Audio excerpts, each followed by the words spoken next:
जय हिंद दोस्तों। आज इस वीडियो हम लोग उत्तर प्रदेश माध्यमिक शिक्षा विभाग के जो इंटर कॉलेज हैं उनमें जो चतुर्थ श्रेणी के एमटीएस के लिए वैकेंसी निकाली गई है, मल्टीटास्किंग स्टाफ के लिए, चपरासी, चौकीदार और सफाई कर्मी के लिए जो वैकेंसी निकाली गई है उससे संबंधित समस्त जानकारी के बारे में बात करेंगे। इसमें कौन कौन एप्लीकेशन कर सकता है, कैसे एप्लीकेशन करना है, कब तक एप्लीकेशन होंगे, कब और आपके पास क्या क्या डॉक्यूमेंट्स होने चाहिए, आपका सिलेक्शन का आधार क्या रहेगा, सारी चीजें मैं आपको बहुत ही डिटेल्स में बताने वाला हूं। इसलिए अगर आप लोग इच्छुक हैं इस वैकेंसी में एप्लीकेशन करने के लिए तो आप लोग एप्लीकेशन कर सकते हैं, ठीक है।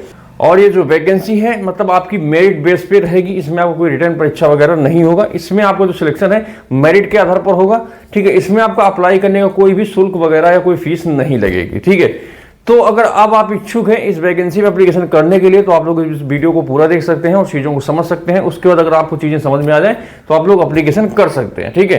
क्योंकि उत्तर प्रदेश में कोई भी अगर वैकेंसी आती है तो उसमें फॉर्म तो अप्लाई होते ही हैं, क्योंकि इतनी बेरोजगारी है कि वैकेंसी किसी भी प्रकार की हो, वैकेंसी कुछ भी हो, क्योंकि लोगों को जीवन यापन करने के लिए कहीं ना कहीं नौकरी की जरूरत तो पड़ती ही पड़ती है। उसके लिए लोग एप्लीकेशन जरूर करते हैं, ठीक है। और ये जो वैकेंसी है आउटसोर्सिंग के आधार पर है। तो अभी जो आप लोगों को अगर पता होगा कि रिसेंटली उत्तर प्रदेश सरकार ने आउटसोर्स सेवा निगम का गठन कर दिया है, जिसमें काफ़ी चीज़ें हैं जो कि आउटसोर्स कर्मचारी के पक्ष में, मगर अभी तक उस नियम कानून और शर्तें अभी तक लागू नहीं हुई हैं, ठीक है। ऐसा सुनने में आ रहा है कि जितने भी नियम कानून बने हैं आगे आने वाले 1-2 महीने बाद ये सारी चीज़ें लागू होंगी। और ये जो गठन हुआ है इसमें जितनी भी नियम और कानून या शर्तें हैं ये सारी 1 अप्रैल 2025 से इफेक्टेड होंगी। मतलब जिस दिन से ये लागू हो जाएंगी आपको 1 अप्रैल 2025 से लेके अभी तक का एरियल मिलेगा, जो ऑलरेडी पहले से एज आउटसोर्स एम्प्लॉय किसी भी विभाग में काम कर रहे हैं या फिर जो नए एम्प्लॉय काम करेंगे उनको जब लागू होगा तब से मिलना स्टार्ट हो जाएगा, ठीक है। और आउटसोर्स के हर एक विभाग के लिए मिनिमम सैलरी का भी प्रावधान रखा गया है, जिसमें मिनिमम सैलरी आपकी कम से कम 20,000 होनी चाहिए। आप किसी भी पोस्ट पर किसी भी एजुकेशन से आउटसोर्स कर्मी के तरीके से अगर काम कर रहे हैं तो, ठीक है। तो आगे इस वीडियो में हम लोग बात करते हैं कि वैकेंसी किस प्रकार की है, आपका डिप्लॉयमेंट कहां पर होगा, आपको काम क्या करना पड़ेगा। तो मैं आपको बता दूं, जैसा कि मैंने आपको पहले बताया था कि उत्तर प्रदेश के माध्यमिक शिक्षा विभाग में जितने भी इंटर कॉलेज होते हैं वहां पर एमटीएस मल्टीटास्किंग स्टाफ में चपरासी, चौकीदार और सफाई कर्मी के लिए जो वैकेंसी निकाली गई है ये उनका डिप्लॉयमेंट इंटर कॉलेज में रहेगा। वहां पर प्रिंसिपल का जो रूम होता है उसकी साफ सफाई देख रेख करना,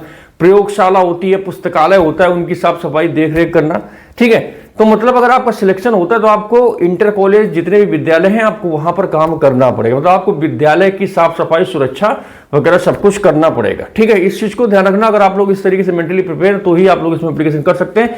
अदरवाइज आपका पढ़ाई लिखाई में मन लगता है, आप पढ़ने में ब्रिलियंट हैं या फिर पढ़ाई कर सकते हैं तो आप लोग इस वीडियो को ना देखें, आप लोग अपना तैयारी में जुटते हैं। जैसे ही आपके लायक कोई वैकेंसी है आप उसमें एप्लीकेशन कर सकते हैं, ठीक है। तो ये जो वैकेंसी है कानपुर नगर, कानपुर देहात, इटावा और फर्रुखाबाद, कन्नौज और औरैया इतने डिस्ट्रिक्ट के लिए निकाली गई है।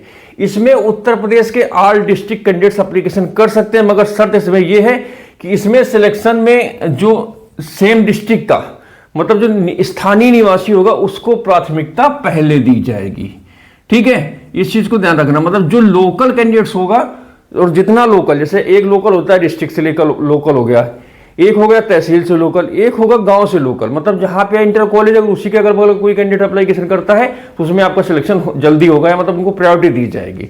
वैसे एप्लीकेशन इसमें ऑल यूपी कैंडिडेट्स कर सकते हैं, कोई दिक्कत नहीं, मगर इन्होंने साफ साफ लिखा है प्रायोरिटी हम लोग स्थानीय निवासी को देंगे, जो कि मैंने आपको बता दिया, ठीक है। इसमें ऑल यूपी से मेल और फीमेल कैंडिडेट एप्लीकेशन कर सकते हैं। टोटल जो पोस्ट है 176 पदों के लिए वैकेंसी निकाली गई है। और इसमें जो आपकी क्वालिफिकेशन है केवल 10th पास होनी चाहिए।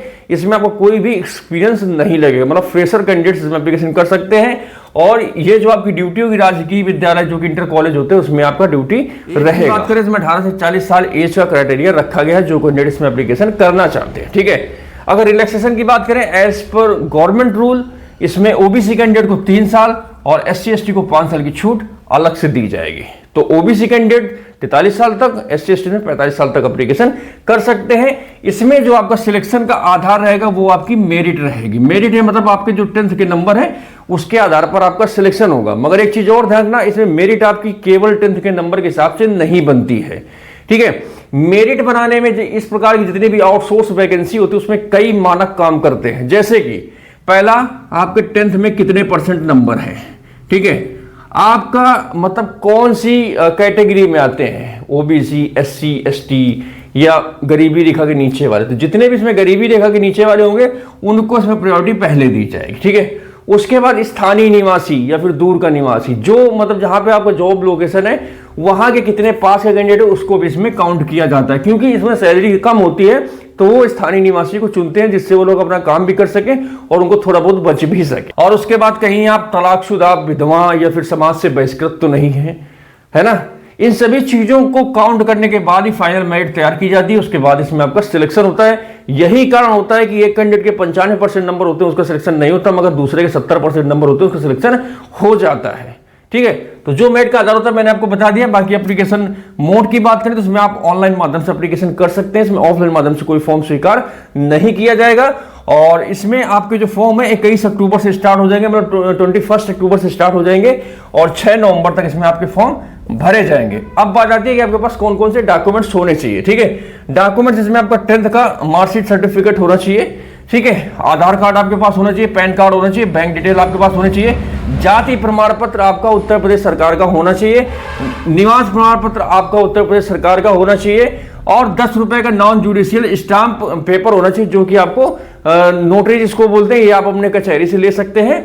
उसके बाद फोटो और आपका करेक्टर सर्टिफिकेट जो कि आपका ग्राम पंचायत या फिर आपका प्रधानाचार्य बना के देगा, आप इसको CCTNS वेबसाइट से इशू करा सकते हैं।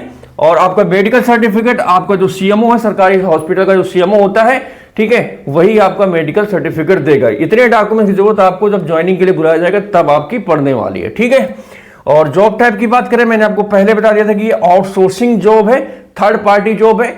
वैसे अभी जितनी भी स्टेट गवर्नमेंट है, मोस्टली जितनी ग्रुप डी की जितनी भी वैकेंसियां हैं, हर एक स्टेट में हर एक गवर्नमेंट इनको आउटसोर्सिंग के आधार पर कर दिया, मतलब थर्ड पार्टी कर दिया। परमानेंट वैकेंसी अब जिंदगी में कभी भी नहीं आएगी, इसलिए अगर आप लोग इस इंतजार में बैठे हैं कि कभी परमानेंट वैकेंसी आएगी तब हम एप्लीकेशन करेंगे, तो आप अपना समय बर्बाद कर रहे हैं। इसलिए समय की नजाकत को समझिए।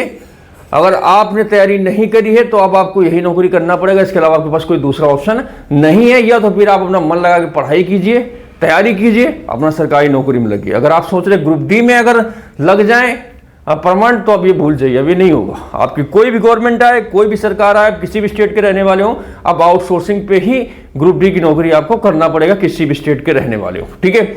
हाँ, इसमें आउटसोर्सिंग के लिए बहुत सारे जो नियम कानून है वो गवर्नमेंट के द्वारा बदले गए हैं, जिसमें सैलरी के लिए है, सैलरी ऑन टाइम से मिलना, सैलरी डायरेक्ट कैंडिडेट्स के अकाउंट में जमा होना। क्योंकि पहले क्या एजेंसी के माध्यम से जाती थी, तो एजेंसी अभी भी मतलब जाती है, अभी क्या अभी चेंज नहीं हुआ, मतलब उन्होंने बना दिया बट अभी तक वो चीजें लागू नहीं हुई है।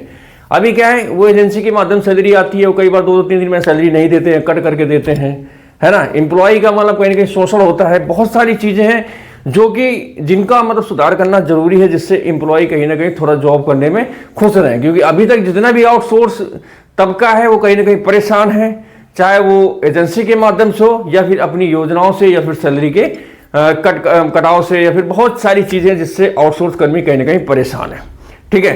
तो हम लोग तो यही बस कर सकते हैं, गवर्नमेंट से रिक्वेस्ट कर सकते हैं, गुजारिश कर सकते हैं कि जितने भी आउटसोर्स कर्मी हैं इनके लिए कुछ ऐसे नियम बनाए जाएं जो कि इनके हित में हो। क्योंकि आउटसोर्स कर्मी वो लोग होते हैं जो कहीं ना कहीं हर तरीके से मजबूर होते हैं, तब जाके वो आउटसोर्स की नौकरी ज्वाइन करते हैं, ठीक है। तो इसमें गवर्नमेंट को चीजें सोचना चाहिए और इन सब चीजों को धरातल पर लागू करके जल्द से जल्द आउटसोर्स कर्मियों को इसका फायदा देना चाहिए, ठीक है। अब इसके लिए बात आती है इसमें एप्लीकेशन कैसे करना है। तो इस वैकेंसी का अप्लाई लिंक आपको इस वीडियो के नीचे डिस्क्रिप्शन में मिल जाएगा, तो आप लोग उसके थ्रू इसमें एप्लीकेशन कर सकते हैं, या फिर आप लोग सेवा योजन पोर्टल के माध्यम से इसमें एप्लीकेशन कर सकते हैं, जो कि यूपी गवर्नमेंट का एक पोर्टल है, जिसमें यूपी गवर्नमेंट की जितनी भी सरकारी, प्राइवेट या कॉन्ट्रैक्ट बेस या फिर आउटसोर्सिंग में जितनी वैकेंसी होती है सारी उसमें डाली जाती है। वैसे इस वैकेंसी का डायरेक्ट आपको अप्लाई लिंक इस वीडियो के नीचे डिस्क्रिप्शन में मिल जाएगा। इसमें आउटसोर्स कंपनी का नाम है, एजेंसी का नाम है king facility services private limited, ठीक है। ये एजेंसी है जिसके माध्यम से इसमें सारे आउटसोर्स कर्मी भरे जाएंगे, ठीक है। सैलरी इसमें अभी आपको वही 10,000 कुछ रुपए मिलेगी पीएफ कटने के बाद, मगर जब इसमें आउटसोर्स निगम के सारे रूल रेगुलेशन लागू हो जाएंगे तब आपकी सैलरी लगभग इसमें 20,000 हो जाएगी। पीएफ कटने के बाद आपको 16-17,000 इन हैंड सैलरी मिलने लगेगी, ठीक है। तो ये है, अभी तक आउटसोर्स सेवा निगम के कोई भी नियम और कानून आउटसोर्स कर्मियों पर लागू नहीं हुए हैं, ठीक है। सेवा निगम में कई सारी चीजें जो आउटसोर्स कर्मियों के फेवर में हैं, जैसे कि सैलरी को टाइम से मिलना, 5 तारीख तक मिल जाना, और पीएफ उनका हर महीने टाइम टू टाइम जमा होगा। उसके बाद मिनिमम सैलरी उन्होंने 20,000 कर दिया है और आपको मेडिकल की सुविधा दी जा रही है। उसमें काफ़ी चीज़ें हैं जो कि ठीक ठाक हैं, बट उनको जल्द से जल्द धरातल स्तर पर लागू करना चाहिए और जितने भी आउटसोर्स कर्मी हैं उनको इसका फायदा मिलना चाहिए। ठीक है, तो दोस्तों ये सारी इंफॉर्मेशन थी अभी उत्तर प्रदेश माध्यमिक शिक्षा विभाग में इंटर कॉलेज में जो एमटीएस की मल्टीटास्किंग स्टाफ के लिए जो वैकेंसी निकाली गई उससे संबंधित जानकारी मैंने आपको बता दिया है। अगर आपको चीजें समझ में आ गई हो, आप लोग इस वीडियो को लाइक कर सकते हैं, चैनल को सब्सक्राइब कर सकते हैं। ठीक है, क्योंकि हमारे चैनल पर आपको रियल एवं ऑथेंटिक इंफॉर्मेशन मिलती है जो आप लोगों के लिए हमेशा यूजफुल रहती है। तो आज इस वीडियो को यहीं खत्म करते हैं, बाकी आप लोगों से जल्दी मिलेंगे एक नए वीडियो में नई जानकारी के साथ। तब तक के लिए जय हिंद, वंदे मातरम।